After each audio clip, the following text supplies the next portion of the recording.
Today we're here to talk about tornado safety.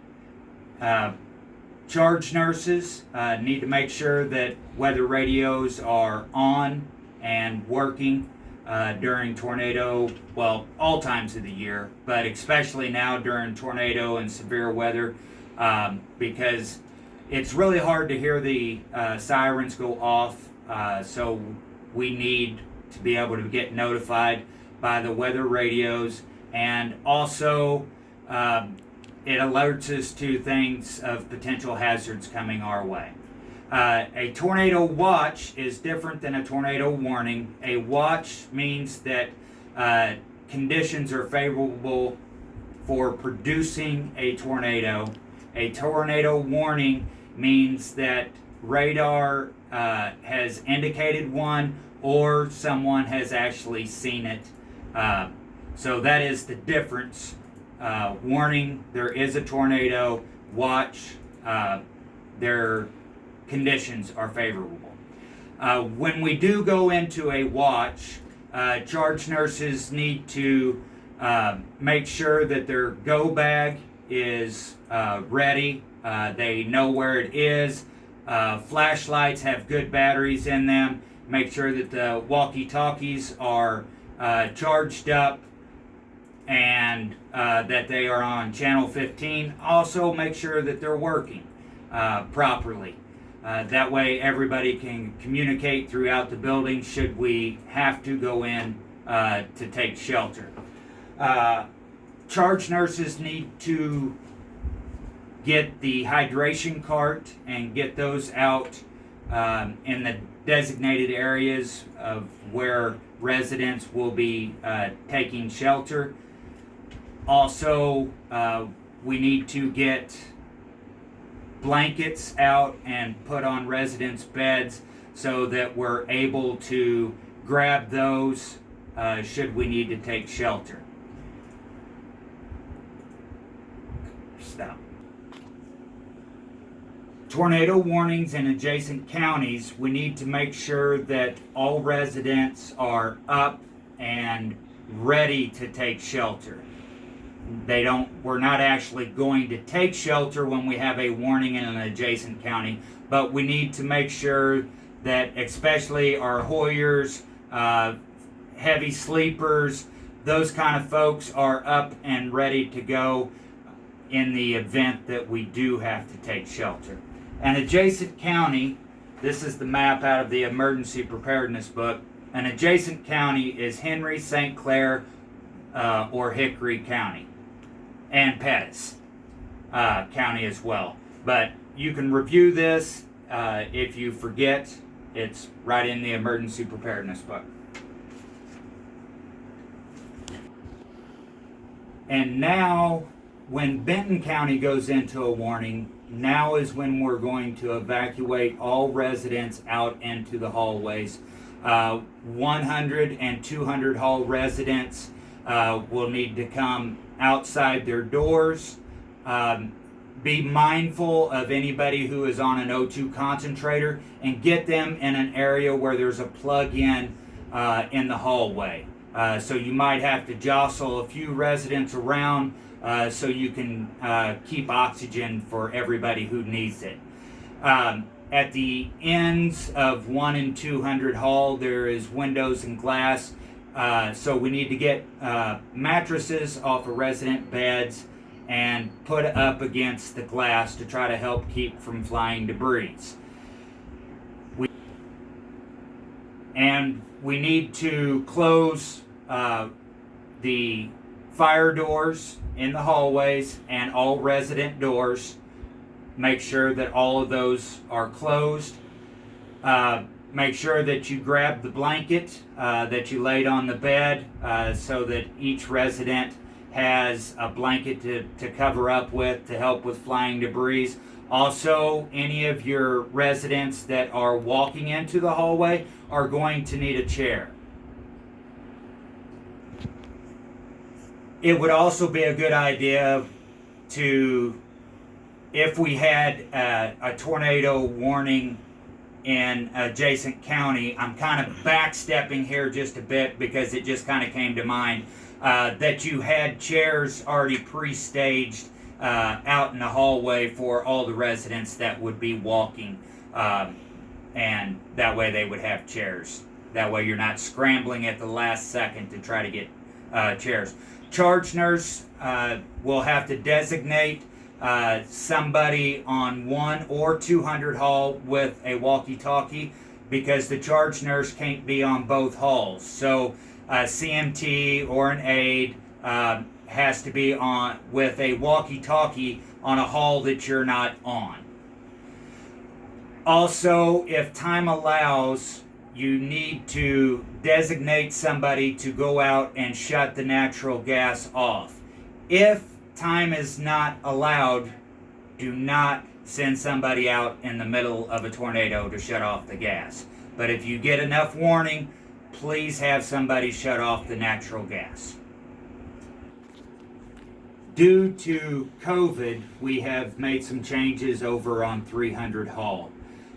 Instead of taking cover in residents' bathrooms at the end of the hall, we are now just going to shelter in the hallway by the fire doors that are next to the ramp. So no more sheltering in the bathrooms on 300 Hall. Charge nurses, you also need to remember your go bag, insulin, and your laptop, med kit. And if you need any refresher on any of that kind of stuff, you can also look in your go bag, because it will have a list of everything that you're going to need. You'll also want to take your laptop, and something from the last drill that we didn't really have was charge nurses doing a head count. Charge nurses, you need to have a head count. Make sure that we don't get anybody left behind, because in a frantic situation, if somebody was in the activity room and they got missed, that would be a bad deal.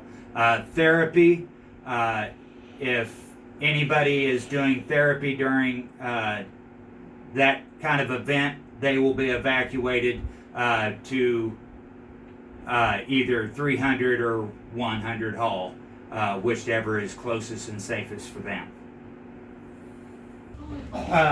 I'm only doing one window. Of course, you would want to put a mattress up against this. This is down at the end of 200, but this is what you want to do in the event of a tornado warning in Benton County, is cover up these two windows. Residents that are down on this end of the hall need to move this direction, down towards the nurses station. That way we can keep them further away from any flying debris or glass. On 200 Hall, there is only one plug-in out into the hallway. That is in between 202 and 204. So you will need to reserve that area for anybody who has an O2 concentrator or any other kind of mechanical device that they may need. If the need arises that you need more, the MDS office, the charge nurse will need to open it up. She has lots of plug-ins for use.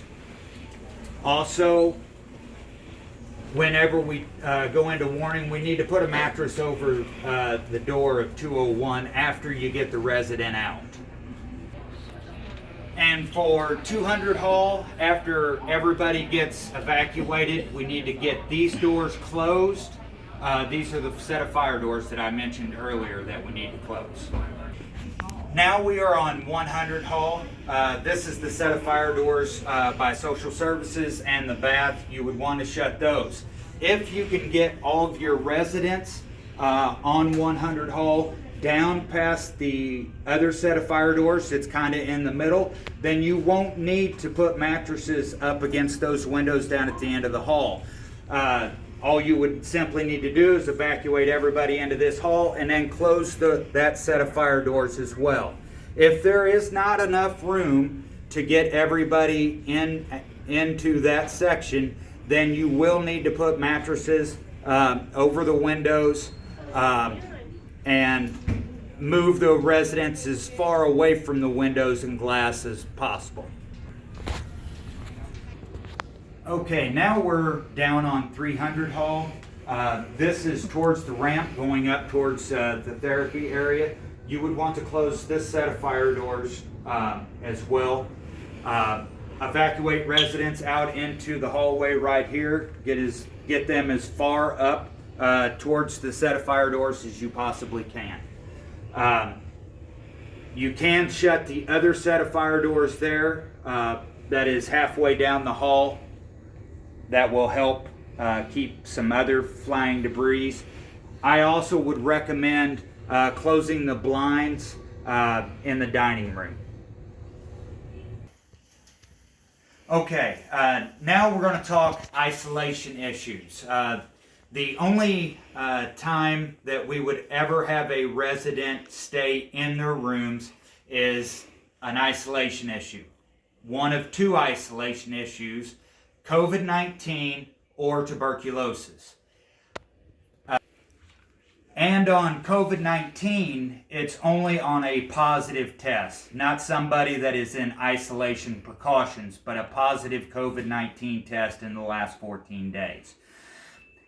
In those instances, we will shelter in the resident's room. If they are mobile, we will get a chair for them and have them go into their bathroom. If they are not mobile and they are bed bound, then we will move the bed as close to the interior wall as we possibly can, pull the privacy curtains, and do the best job you can with covering up the windows with the privacy curtains. Close the blinds, and also any kind of loose furniture, bedside tables, any of that kind of stuff, move it over to the other side of the room. It'd just be less flying debris in the immediate area.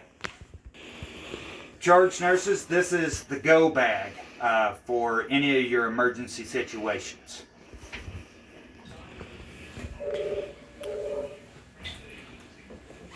And here is where the walkie-talkies are on 300. Okay, this is the gas meter. Should you be asked to shut off the gas, you would come out here. There's a wrench that's chained to this so nobody can borrow it, and you simply put it on here and turn the handle up, or the wrench up.